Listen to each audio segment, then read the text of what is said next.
Welcome to the Genius Factory. Enjoy the video. In this video, I will explain how to pay late tax return penalties.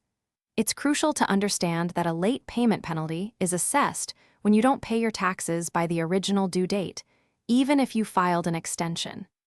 These penalties can accumulate quickly, so knowing how to address them promptly is key to minimizing additional costs and avoiding further issues with the tax authorities. The tax authority calculates late payment penalties based on a percentage of the unpaid tax for each month or part of a month that the tax remains unpaid. You'll usually receive an official notice, like a CP-14 or similar, outlining the specific penalty amount and the reason for it.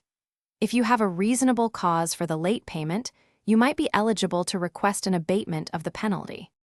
There are several convenient ways to pay your late tax return penalty. You can make a payment directly online through the tax authority's website using direct debit from your bank account or a credit card. Alternatively, you can mail a check or money order along with the appropriate payment voucher. If paying the full amount immediately is not feasible, you can often set up an installment agreement to pay over time. To prevent future late payment penalties, always prioritize filing your tax return by the deadline, even if you can't pay the entire amount due. This avoids the failure to file penalty, which is often higher.